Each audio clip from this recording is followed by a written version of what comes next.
Hi YouTube, it's me, and in this video I'm going to be covering two topics.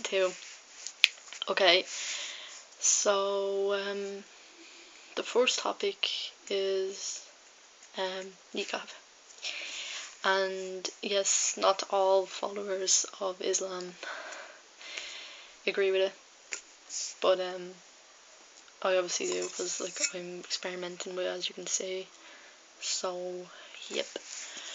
Second thing I want to cover is revert problems, and I think I might go through the revert problems first, because yes, I am a revert. So okay, revert problems are, well, the ones I've encountered more recently is people that have been born into Islam.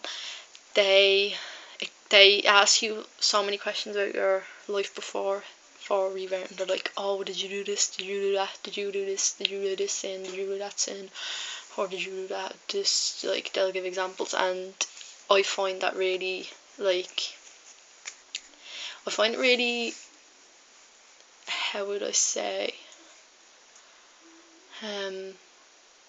irrelevant. Yeah, that's the word, irrelevant, because what you did before coming to Islam is irrelevant when you revert. Like, it doesn't mean anything. It's erased, it's gone, you have a new life.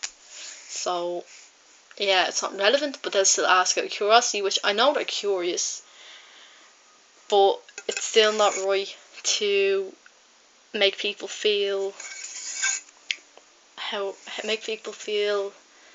really on edge and inadequate because of things they may have done, and that could lead to that. So it's actually really stupid, pointless to ask that question. Problem number two. Well, that's actually sort of more, that's like one of the main problems, but I don't know how many I'm going to go through, but I haven't really experienced that much other than that. And also when you talk to people online, they expect you to be so perfect. Like, as a Muslim, they expect you to be 100%, like, and you only have to revert, and they expect you to do everything top to notch. Like, it's a process that we're learning. We're learning the process, do you know what I mean? We're reborn into our new faith, so you can't expect us to be 100% doing everything, like reading the Quran inside out, you know, even though yes, we read the Quran, but like not inside out over and over again, reciting every single 2 fucking minutes. Sorry for cursing, that is bad. But yeah, so I'm gonna actually, that's really the main problems I've encountered. Okay, the next topic I mean is Niqab. Now, not a lot of people, there is some Muslims that won't agree with it.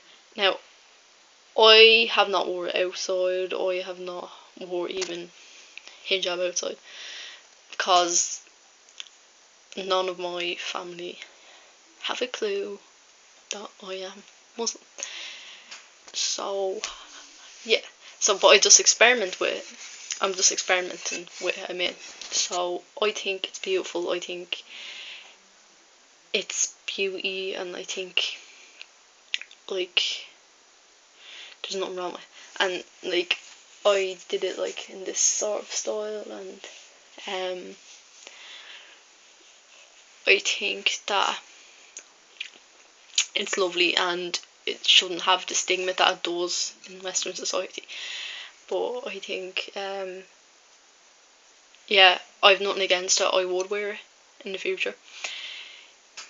Like, inshallah, I would wear it, especially if I was to be married. I'd definitely wear it. Yeah, so I just experimented with a skirt, and I think it looks nice, and I like it a lot, and I feel really liberated in it. I feel really comfortable as well. So I don't know what people have a problem with. And currently, like, I don't wear hijab outside, or I don't wear, or I experiment with it sometimes in my room, or I don't wear niqab outside, I experiment sometimes in my room, but I do cover my hair outside. It's a disclaimer. I wear hoods. Hoods are like my best friend, because no one can say you're a Muslim in a hood, but you can still follow Allah's will of covering your hair, your beauty, whatever. So yeah, and hats too. But I decided I was going to wear the niqab with my scarf that in this video, because I am going to be discussing the niqab and Islamic stuff, so why not?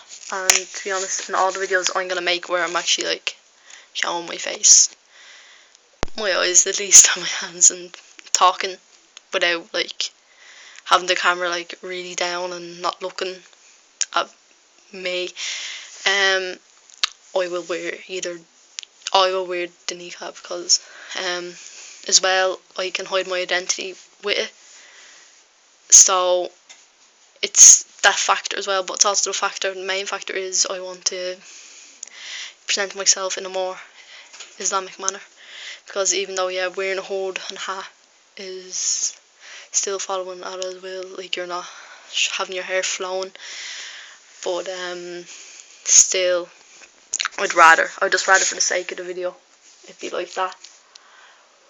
So yeah, I think that's all really I was gonna talk about. So hijab,